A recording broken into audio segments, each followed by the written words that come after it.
여러분 안녕하십니까, 김태현입니다. 오늘은 10강 2학년 6월 10일 수요일 수업을 시작하겠습니다. 1차시. 오늘 1차시에서는 이론을 한번 하고 코페 그리고 다시 또 SUV 이렇게 해서 좀 간략하게 여러분들이 이해하기 쉽도록 그렇게 좀 얘기를 해보도록 하겠습니다.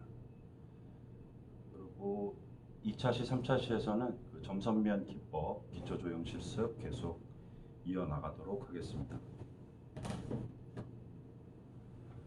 그리고 주 부제를 이제 많이 썼는데 한번 보고 제가 디렉션을 또 달고 이렇게 해서 여러분들도 10강 때 수요일 날 볼 수 있도록 같이 그 시간대에 한번 또 보도록 하겠습니다. 이 주부제가 상당히 어렵게 느껴지는 학생들도 있을 것입니다. 근데 그래 어떤 제목을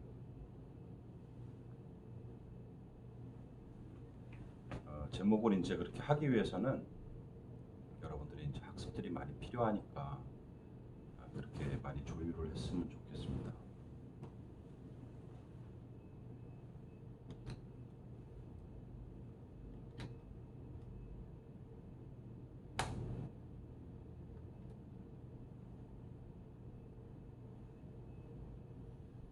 마이크가 잘 안 되는 것 같아서. 네. 자, 오늘은 그 코페 먼저 코페하고 SUV인데 전반적으로 그 RV라는 차를 또 알고 있을 것입니다.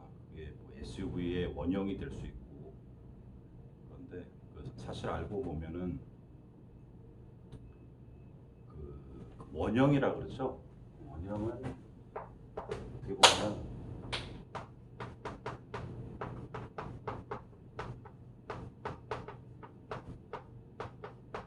이 사륜 진마차라고 볼 수 있습니다.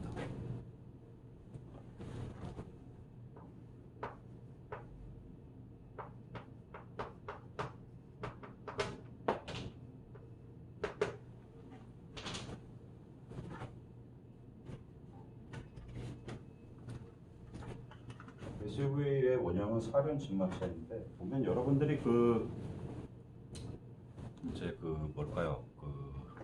옛날에 서부 개척 시대라 그럴까요? 철도만 놓여져 있는 이런 관계에 있을 때 영화에서 보면 손님이 온다 그랬을 때 많은 차들이 기차역 근처에 막 쭉 서 있습니다. 차량들이 진마차 같이 위에 루프렉이 달려 있어서 어떤 짐을 다 실을 수 있는 이런 공간들을 하고 있습니다.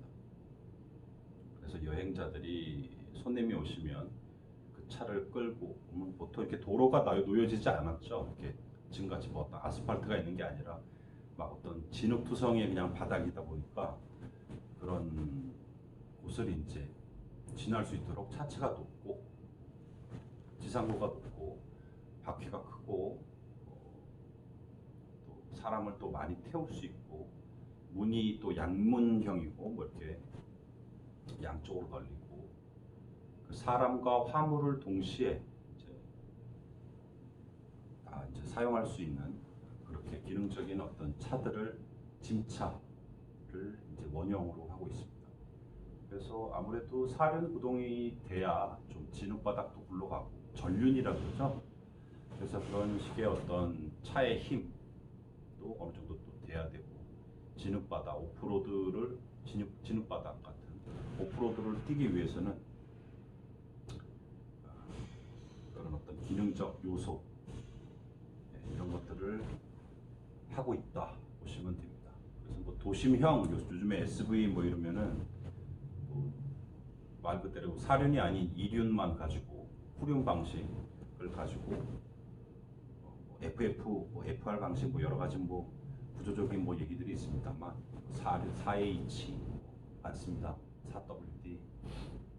근데 그런 그런 건 이제 우리는 이제 좀 디자인적인 걸로 좀 변환해서 구조적인 명칭들은 좀 약간 생략하고, 그래서 후륜이냐, 전륜이냐, 앞륜이냐 뭐 이런 식으로 얘기를 하겠습니다. 편하게. 그래서 도심형 중심이다 그러면 아무래도 도심, 오프로드는 좀 약간 지향하는구나 라고 감지를 하시면 차를 사실 때 상당히 유리하십니다. 한 2륜 정도만 쓰는구나, 이렇게. 아무래도 가격적인 면에서도 4륜이 들어가게 되면 옵션이기 때문에 상당히 비쌉니다. 차 가격이 높아지고 2륜만 할 땐 좀 싸고, 이런 식으로 보시면 될 거예요. 소비자 입장에서 보신다. 그래서 이런 4륜 진마차를 지금도 그런 원형들이 조금 남아 있는 게 루프렉 같은 거.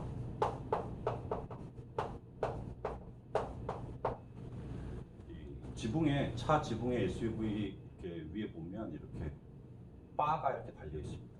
그 바를 통해서 짐을 또 실는 그런 기능들을 하는 것들을 스키 캐리어로, 요트로, 자전거 캐리어로 뭐 이런 식으로 그 루프렉을 많이 사용을 합니다. 용품 디자인에서도 상당히 그런 부분을 이제 주시를 하고 있는데, 요즘에 또 루프백 이런 식으로 캠핑을 좋아하시는 캠핑족들은 또 루프렉에 그 캠핑백을 또 걸어서 이렇게 짐을 좀 더 수납을 많이 하셔갖고 이렇게 다니시는 분들이 있습니다.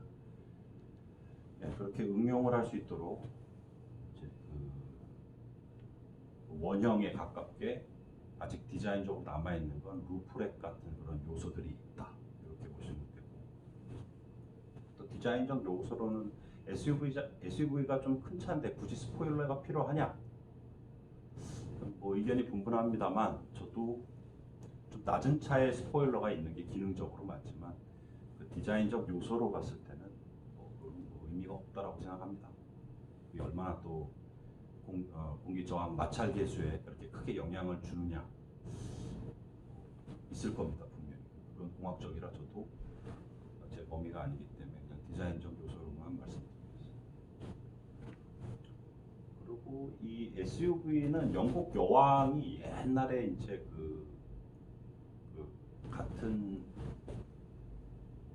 웨일즈라는 나라가 있고 영국 본토가 있고 스코틀랜드 뭐 되게 많습니다. 영국도 보면 지역을 순회하면서 이제 서로 이렇게 뭐랄까요, 초청, 방문, 서로 이제 좀 잘 지내자 국가 간, 이렇게 하기 위해서 영국 여왕이 이렇게 순회를 할 때 쓰던 차량의 원형이기도 합니다. 그래서 그 안에 뭐 향수도 싣고 오랜 시간 이렇게 씻지도 못하기 때문에 향수를 뿌리고 해서 향수의 발달도 그때 같이 있었다, 그런 얘기들이 있습니다. 그 영국 여왕이 이제 다니려면 좀 안전도가 있어야 되고, 또 영국이라는 나라 자체, 지역, 유럽이라는 나라 자체의 차가 좋은 이유는 도로가 안 좋기 때문입니다. 그래서 도로가 안 좋다라는 것은 도로가 아니라 그냥 오프로드죠. 전체적으로 산맥이 있고 강을 건너야 되고 이렇습니다. 지형적으로 불리하기 때문에 차의 어떤 서스펜션이라든가 구조적 프로포션 이런 것들이 좀 유럽 차를 선호하는 사람들이 왜 좋아하는가, 그 이유는 유럽 차가 왜 좋냐라고 얘기한다면 바로 그 지형이 나쁘기 때문에 차가 발전될 수밖에 없었다, 이런 식으로도 좀 접근이 가능할 것 같습니다. 또 SUV의 어떤 많은 얘기들이 있지만 이제 간략하게만 이렇게 하고, 이 대면 수업으로 하게 되면 많은 얘기들을 여러분들한테 들려줄 수 있고 이렇게 진행을 할 텐데, 좀 그래도 이해를 돕는 시간이었으면 해서 조금은 얘기를 해야 되겠다 싶어서 여러분들한테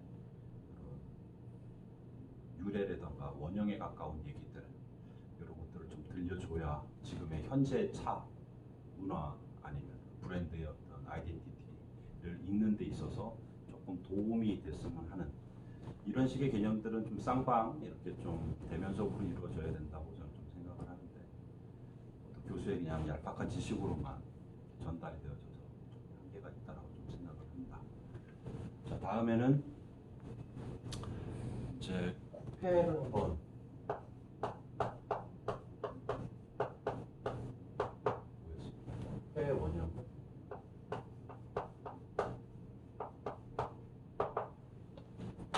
미국의 이제 뭐랄까요, 베이비붐 세대, 미국이 이제 황금기를 누리던 그 시대에 나왔던 차들이 꽤 많습니다. 황금기를 누린다라는 얘기는 말 그대로 기름이 나고 경제가 돌고 상당히 상승 곡선을 경제적으로 국가적으로 상승 곡선을 그리던 그런 시대를 얘기를 합니다. 그런 얘기들은 뭐 많이 들었기 때문에 여러분들이 잘 알고 있다라고 보고 있고, 이제 그때 이제 많은 차들이 기름을 많이 먹는 차들, 지금의 그런 차들이 지금도 뭐 남아 있죠. 브랜드들이 또 기름을 너무 많이 먹어서 또 사양되는 차들도 있고, 꼭 기름 때문만은 아니겠습니다만. 그래서 그런 차들을 머스탱 같은 거 기름 많이 먹습니다. 조랑말 브랜드죠. 그 어떤 그 엠블럼 자체에 벌써부터 달리이고 싶은 어떤 그런 것들이 있습니다. 의미를 많이 부여하고 있죠. 근데 그런 좀 달리려고 하면은 뭔가 이렇게 좀 쿠페 형식을 좀 띄는 게, 스포일러가 있고, 그리고 어떤 2열이라 그럴까요? 인테리어 내에 구조적으로 2열이 좀 다운돼 내려가야 와류를 피할 수 있고, 좀 차가 좀 깔려서 이렇게 어떤 전체적으로 전고점이 좀 낮고 이런 식의 차들, 스포츠 쿠페, 일반 승용차를 차보다 좀 낮은 그런 어떤 전고점들을 갖는 차들을 보시면 됩니다. 쿠페 원형이라고 그랬는데 뭐 SUV 쿠페도 있고, 지금은 뭐 현실은 뭐 승용차 쿠페, 세단 쿠페도 있고, 뭐 많은 쿠페 종류들이 이제 뭐 즐비합니다만, 뭐 버스 쿠페는 아직 없죠. 그래서 그 쿠페 원형이라고 할 수 있는 것은 어떻게 보면 그 베이비붐 세대를 이제 융성할 때, 그분들이 이제 은퇴 세대가 됐을 때, 보통 그 미국에서 보면 그 말리부라는 그런 바닷가가 있습니다. 마이애미 해변에 뭐또 많은 또 좋은 바닷가들이 있는데, 거기 보면 쿵쿵쿵 하면서 막 퉁퉁 치면서 이런 뭐랄까요, 천으로 된 이런 호루를 씌운 그런 차들이 많이 보입니다. 그런 차들을 해치백이라 그러는데, 그런 차들을 이제 타고 노인들이 여성을 이제 꼬시기 위해서 타던 차가 바로 쿠페 원형입니다. 꼭 꼬시기 위한 여기가 팩트는 아니고, 바로 멋스럽고 이 차는, 그리고 나를 상징하고, 또한 어떤 본인의 아이덴티티를 좀 강하게 분출할 수 있는, 그래서 좀 어떻게 보면 그런 브랜드가 있습니다. 옛날에 꽃을 든 남자라는 그 화장품 뭐 안정환, 축구 선수 안정환 씨가 이제 그렇게 CF를 찍은 적이 있는데, 그게 보통 한 20대 초반과 30대 초반 이런 사람들이 이 먼저 좀 피부 관리를 하시는 뭐 이런 쪽에 젊은 사람들을 타겟으로 이 화장품을 미백을 넣어서 이렇게 판매를 했는데, 역으로 30대 후반에서 40대 후반, 많게는 50대까지도 더 이 화장품을 열렬히 사랑했다라는 겁니다. 판매가 이루어졌을 때, 그것은 바로 그런 거 있죠. 내 나이가 어때서, 좀 나이가 먹으면 보다 더 밝고 선명하고 직관적이고, 인지적으로 봤을 때도 상당히 타인이 이렇게 좀 바로바로 알 수 있는, 이런 게 좀 약간 노인틱한, 굳이 나를 드러내지 않아도 드러나는 이런 것들의 어떤 디자인 요소를 삼으면서 이 쿠페라는 차는 자연적으로 발생하게 될 수밖에 없는 거죠. 그리고 성능적인 면에서 상당히 또 우수하고, 제로백이라고 그러죠. 빨리 톡 치고 나가는 거, 이런 거에서도 상당히 좋은 차들이, 유수의 좋은 차들이 많이 있습니다. 이제 국내에서는 이제 어떻게 보면 그 쿠페라는 차종이 좀 한정적이고 약간 멋스러움으로 치우치지만, 그 그 기능적 요소로 봤을 때 공학적으로 좀 따져보면 이 쿠페란 차는 약간 고성능의 GT 뭐 이런 것들이 써있죠. GT 그렇죠. GT부터 좀 설명을 해봅시다. GT는 뭐 퀴즈로 한번 내죠. 그란 투리스모라는 겁니다. 그란 투리스모. 이것은 최상급 차종에 붙는 뭐랄까요? 엠블럼은 아니고 뒤에 이렇게 차 뒤에 보면 그 트렁크 하단에 이렇게 넘버 플레이트 상단, 뭐 사이드 쪽에 보면 좌측이나 우측에 많이 있습니다. 이렇게 GT라는 게 있습니다. 그게 그란 투리스모 최고의 어떤 성능을 가진 차다. 거기에 붙는 그 레터링 정도로 봅시다. 드러내죠. 최고급 차다. 차종들 뒤에 보면 여러 가지 그런 어떤 레터링들이 같은 차종이 있지만 소나타라는 차가 있지만 여러 가지 뭐 택시도 있고 그 차종에 대해서 LPG니까 뭐 여러 가지 그 차종마다 같은 브랜드 내에서 그 레터링이 다 다른 경유차가 있고 또 하이브리드가 있고 그죠? 휘발유차가 있고 그게 다 레터링이 다 다릅니다. 그런 요소들도 한번 참고해 보시고 또 전기차는 특히 그러니까 하이브리드는 특히 조금 디자인적 요소가 조금 다르다. 그거는 여러분들도 이미 다 감지하고 있으실 겁니다. 그래서 이렇게 쿠페 원형을 한번 따져보는 것도 이제 노인들이 그런 차를 이제 턱수염을 기르고 뭐 이렇게 뭐랄까요 이렇게 런닝구 하나 뭐 근육질 할아버지들 있거든요. 아니면 좀 왜소하더라도 뭔가 이 차로 이 퍼포먼스를 좀 보여준다 해서 막 우퍼를 막 달고 그 해치백 그 안에 막 그 퉁퉁 치면은 그 천이 막 떨립니다. 그래서 그 소리를 내고 상당히 멋있습니다. 근데 창문을 딱 열었는데 썬팅이 까맣게 된 해치백 2열 3도어 차량 창문을 딱 열었을 때 뭐 젊은 여성들을 꼬시기 위해서 이 차를 끌고 갔는데 창문을 열었는데 노인 얼굴만 딱 나오고 이런 식의 개념들이 좀 연상이 되어집니다. 그래서 쿠페는 그런 식으로 어떤 승용차, 이렇게 낮은 전고점을 가진 차에서 비롯해서 지금은 SUV로 전개되는 과정이 있고 지금의 또 승용차와 SUV의 중간 포지셔닝을 한 애매한 SUV, CUV도 아니고 승용차를 띄운 XM3가 있고 볼보가 제일 먼저 시작을 했죠. 텔레비에서 나오는 요즘 XM3 선전을 많이 합니다. 각 회사마다 지금 또 그게 핫해서 많이들 지금 하고 있는 걸로 알고 있습니다. 그래서 그런 어떤 쿠페 원형을 또 알게 되면 지금의 어떤 진화 과정도 함께 엿볼 수 있어서 이런 얘기들을 한번 곁들여 봤습니다. 그래서 SUV와 쿠페가 따로 없고 사실은 부분에서 우리가 이렇게 얘기를 하지만 이해를 돕기 위해서 그게 한 통석의 얘기지만 뿌리는 사실 다르고 쓰임과 의미가 좀 다르다.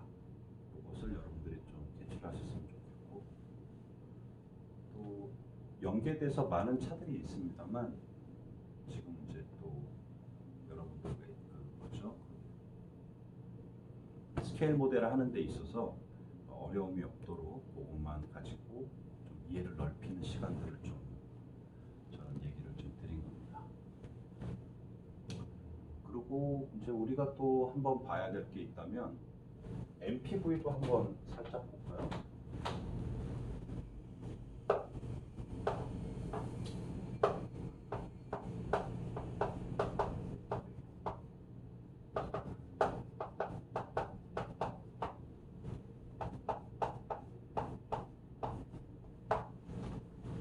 이제 패밀리에 대한 가족용 차량이잖아요.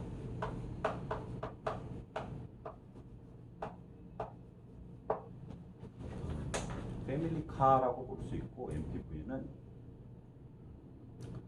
이것도 대중소가 있는데 근데 굳이 그렇게 구분을 하지 않고 일단 가족 용도로 타다 보니까 성능적으로도 인승으로 얘기하죠. 뭐 7인승 화물 공간이 있고 11인승 그냥 사람을 태우는 공간 전장이 길어지고 뭐 이렇게 미니버스 11인승이 됩니다.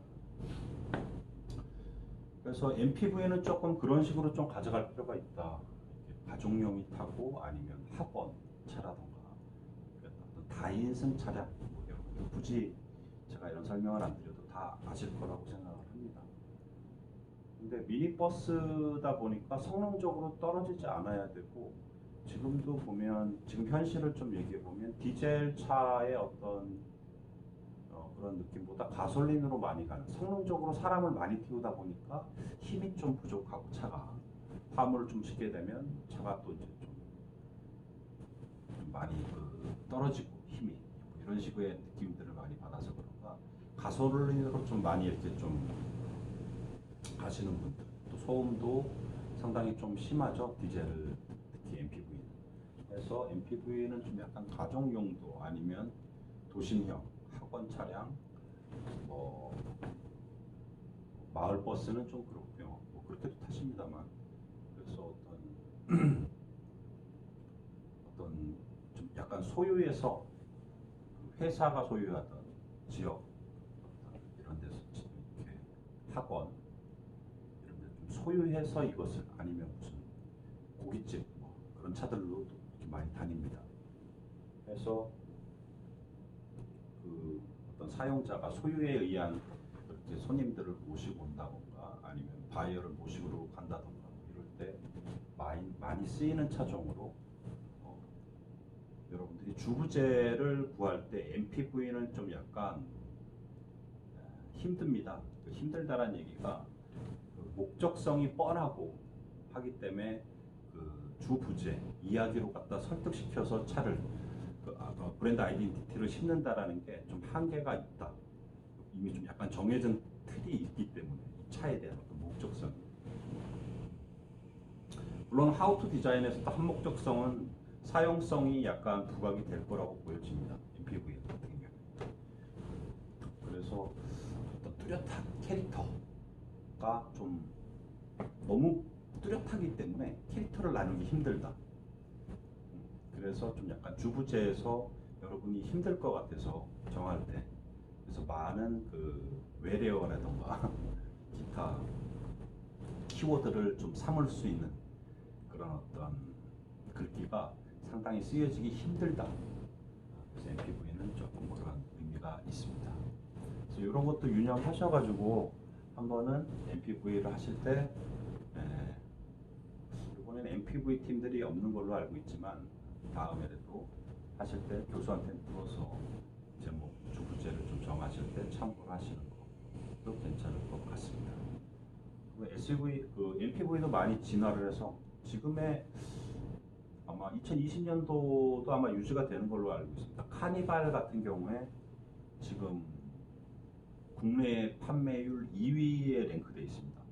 그럴 정도로 상당히 이 대형 MPV 시장은 아직 독점이죠. 기아에서 독점하고 있다. 이렇게 보여집니다. 그래서 현대에서도 지금 또 MPV를 냈죠. 스타렉스 세그먼트를 벗어나서 좀 작게 기아의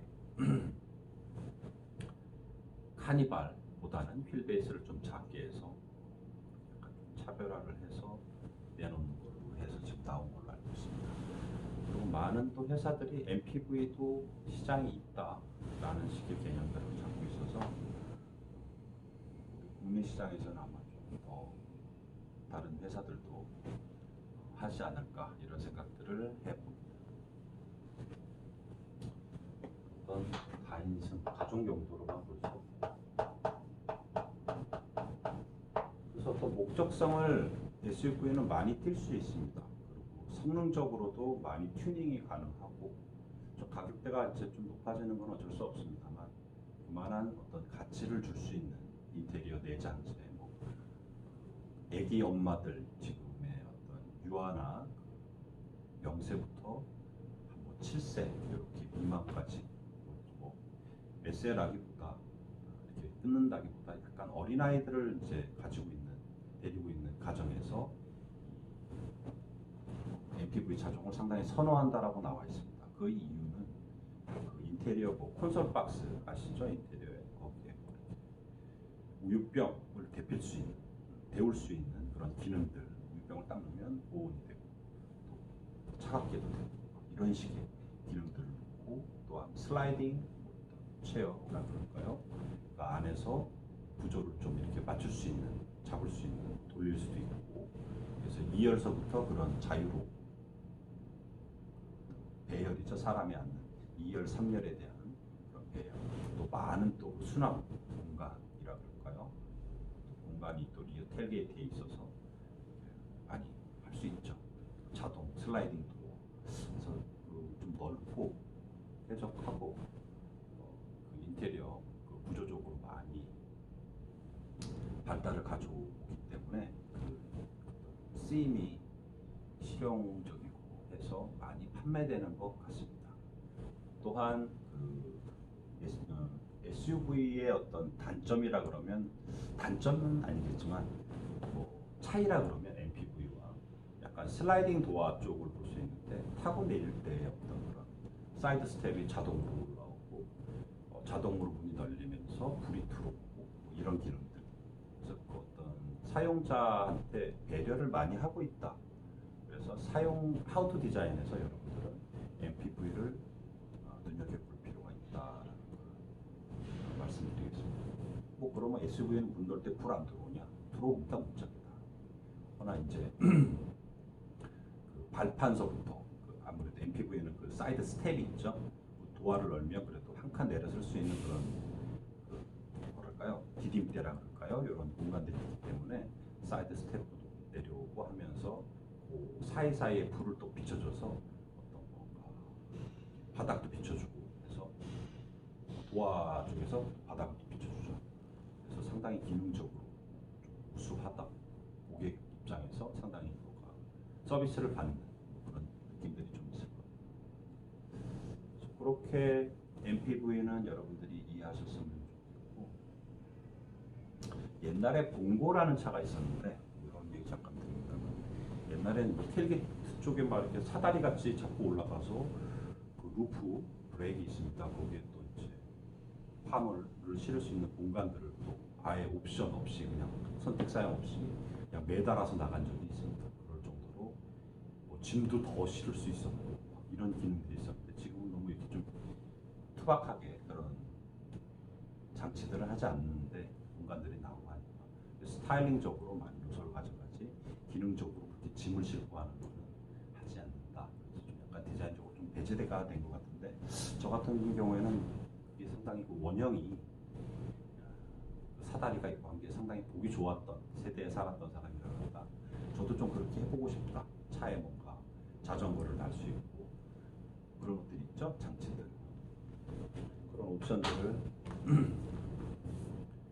좀 다양화해서 여러분들 뭐 주말